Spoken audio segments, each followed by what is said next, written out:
Bonjour à tous et bienvenue sur TMT. Donc aujourd'hui, nouvelle vidéo, on va voir comment démonter mon nouveau portable, ce MSI Léopard, comme vous le voyez écrit ici, en vue de remplacer la pâte thermique. Donc on va appliquer de la Thermal Grizzly Cryonaut. Donc c'est pas du placement de produit, c'est vraiment la meilleure pâte thermique que j'ai testée jusque là. Avant elle, j'utilisais de la Gélide, qui était très bien aussi. La thermale est quand même beaucoup mieux. Alors, pour rappel, par rapport au sceau de garantie, donc là, ici, il y a écrit Factory Seal, donc sceau d'usine, en fait. Il n'est plus question de... La garantie ne pète plus, en fait, quand on casse les étiquettes. C'est pour ça que, d'ailleurs, ils n'ont pas mis Guarantee Avoid If Remove, parce que, du coup, ça n'existe plus. La garantie ne pète pas quand on démonte maintenant. La garantie elle va péter si en démontant on casse des choses. Là la garantie va être inquiétée. Donc on va commencer par enlever toute la visserie qui est autour.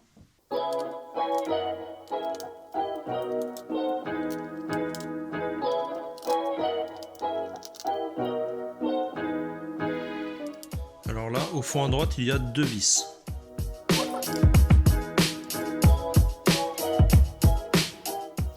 Alors attention, la vis que j'ai enlevée ici est plus courte que toutes les autres. Donc je l'ai mis à l'écart. Il faut bien que je me rappelle que la vis du haut est plus courte. Donc peut-être que c'est le cas aussi là-bas. Là ici on n'a pas de vis. Donc on reprend ici. La vis est également plus courte.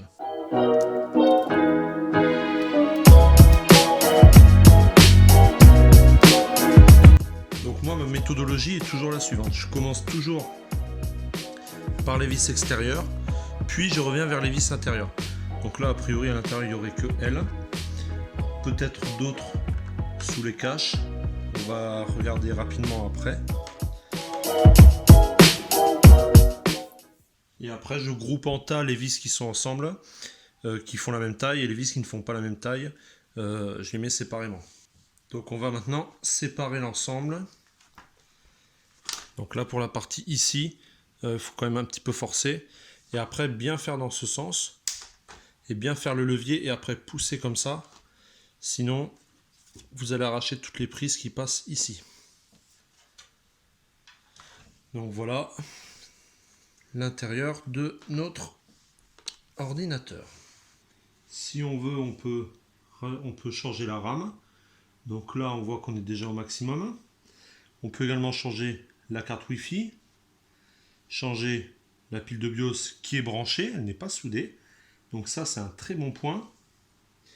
On peut également enlever les haut-parleurs comme ceci, vous voyez, très simplement avec un connecteur qui est juste là. En fait l'ordinateur est très bien pensé parce que bien souvent tout est intégré. Là on voit que les cartes ici sont déportées, donc on peut remplacer cette carte si elle est défectueuse. Bon, par contre là tout est soudé. Par contre le connecteur d'alimentation qui est ici, lui, n'est pas solidaire de la carte mère, donc c'est un connecteur, donc on peut également le démonter. On voit qu'ici on a le SSD NVMe. On peut, chose rare, en rajouter un deuxième ici, PC Express 3.0 4 fois. Donc au total on peut mettre ici, on a le SSD de base, on peut en rajouter un autre, puis mettre encore un SSD ou un disque dur solide si vous voulez. Ici, il y a l'emplacement là, donc l'ordinateur est quand même bien foutu, hein. La batterie qui est là, donc bon, par contre pour enlever la batterie, il faut tout démonter. Et ensuite l'imposant système de refroidissement qui est ici. Donc là on a sûrement le chipset de la carte mère qui est à l'air libre comme ça.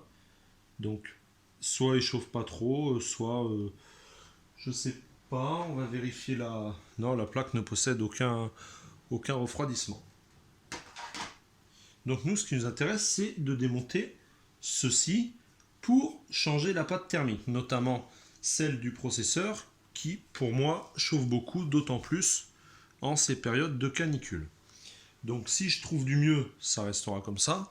Sinon, je changerai également les pads thermiques. Donc pour ce faire, donc là on a l'alimentation qui passe ici, donc qui est assez imposante.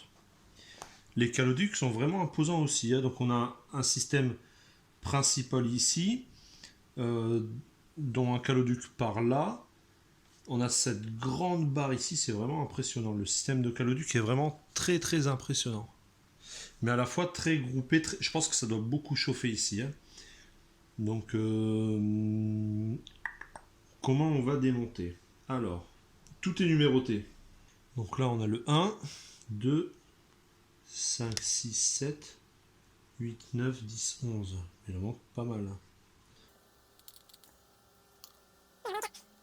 Je vais déjà enlever la batterie seulement pour y voir plus clair. Donc par ailleurs, pour ceux que ça intéresserait, voici la référence de la batterie.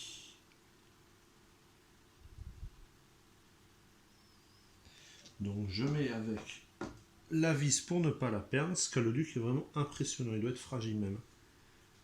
Je me penche au-dessus, vous devez voir ma sale gueule comme ça de temps en temps. Donc j'ai commencé par descotcher le connecteur d'alimentation. On voit ici qu'il y a plein de vis cachées, si je puis dire. Donc on a la une qui est là. On a la 2 qui est là. Ensuite, on en a une autre là. Et là, normalement, notre système d'extraction d'air, lui, est désolidarisé. Donc, on peut maintenant défaire les autres. Donc ça, normalement, c'est des vis avec un arrêt, donc on ne peut pas les sortir. 7. On a ici 8. Celles-là, par contre, sont des vis qui s'enlèvent. Donc, à mettre de côté également. 9. La 10e. Et enfin, la 11e. Donc, c'est des vis qui ont du frein filet. Alors, ensuite, il nous faut enlever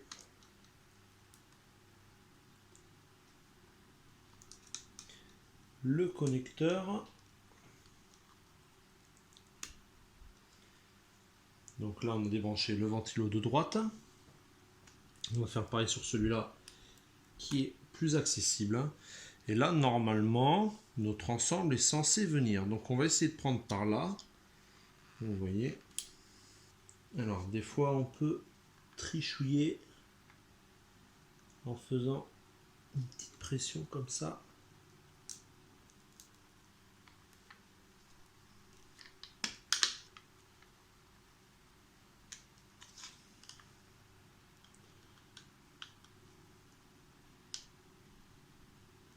Voilà. Alors, nous y voilà. Donc, j'aime pas du tout la manière dont c'est fait. C'est-à-dire que là, on a bien un pad thermique. Là, c'est la pâte thermique. Là, c'est la pâte thermique. Et ça, soit c'est des pads thermiques qui ont fondu, ce que je pense être le cas, soit c'était de la pâte thermique. Mais je pense plutôt que c'est des pads qui ont fondu ou je sais pas trop. Donc là, je vais tout nettoyer, ça, tout ça également, et tout remplacer. Je vais en profiter après pour mettre un coup d'air dans les aérations, mais elles sont vraiment propres.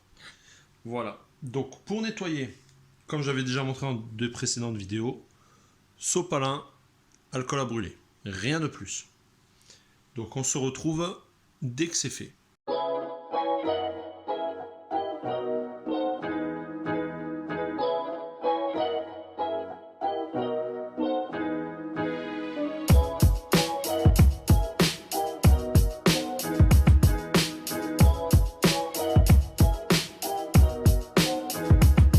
Donc voilà où j'en suis du nettoyage.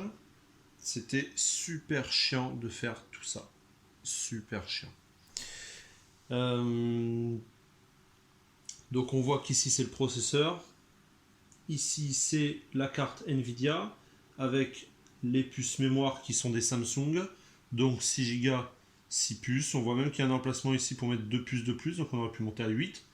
Donc je pense qu'en fait cette carte mère doit aussi servir pour par exemple les cartes graphiques avec 8 Go. Il change le CPU, il rajoute 2 barrettes et c'est réglé. On a ici la carte Wi-Fi, la carte LAN Killer. Donc on va finir avec ceci.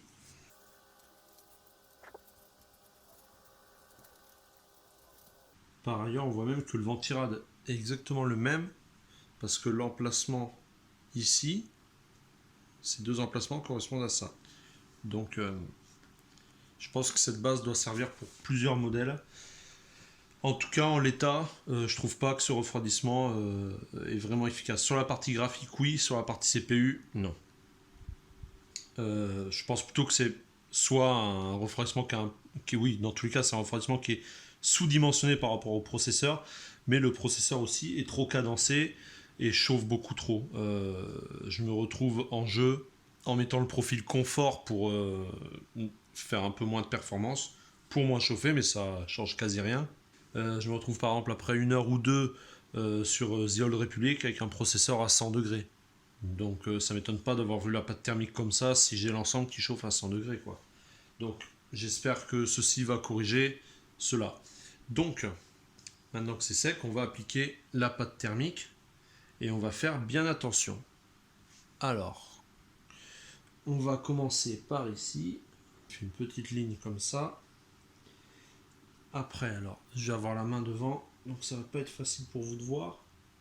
Alors ça, normalement, c'est une pâte thermique qui s'étale. Mais c'est vrai que là, ça serait un peu délicat. Allez, donc on a fini avec notre Thermal Grizzly.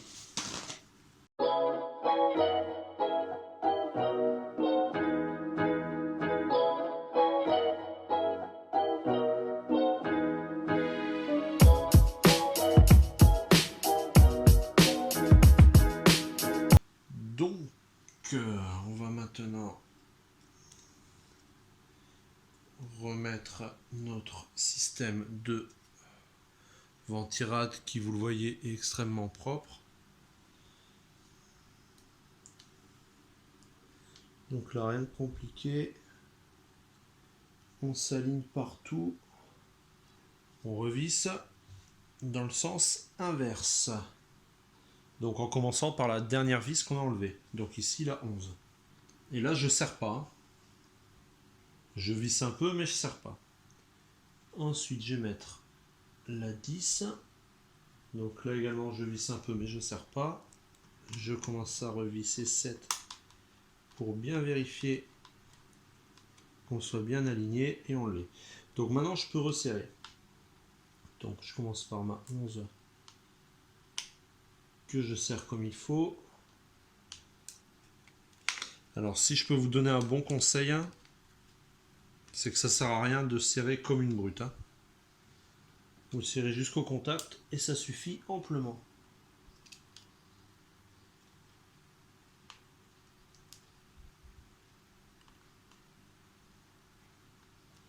Voilà, donc je remets puis le capot. Alors le capot, bien dans ce sens, comme ceci. Donc, je vais le tourner, vous le verrez peut-être mieux, comme ça. Donc je présente d'abord ces ouvertures-là au niveau des connecteurs jack, USB, réseau, etc.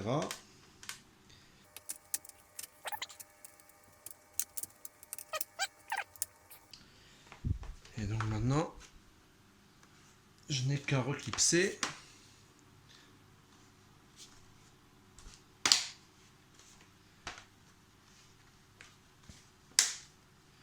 En faisant bien sûr attention à bien appuyer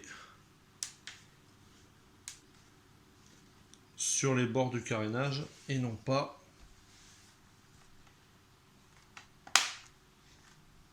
sur l'écran lui-même au risque de l'endommager. Donc je peux remettre maintenant mes vis, donc qui n'étaient pas trop serrées non plus, hein.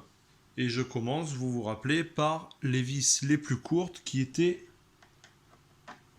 tout en haut. Et je fais donc le chemin inverse. Voilà. Quand il ne vous reste plus aucune vis sur le plan de travail, c'est que vous avez fait du bon boulot. Donc le remplacement de la pâte thermique est fait. Vous avez vu un petit peu les éléments qui composent l'ordinateur. Donc si vous avez quelconque question, n'hésitez pas à les poser en commentaire. Dans tous les cas, je vous dis à très bientôt. Pensez à liker, à vous abonner, à activer bien sûr la cloche de notification pour ne rien rater sur ce qui se passe sur la chaîne. Je vous remercie tous et je vous dis à très bientôt.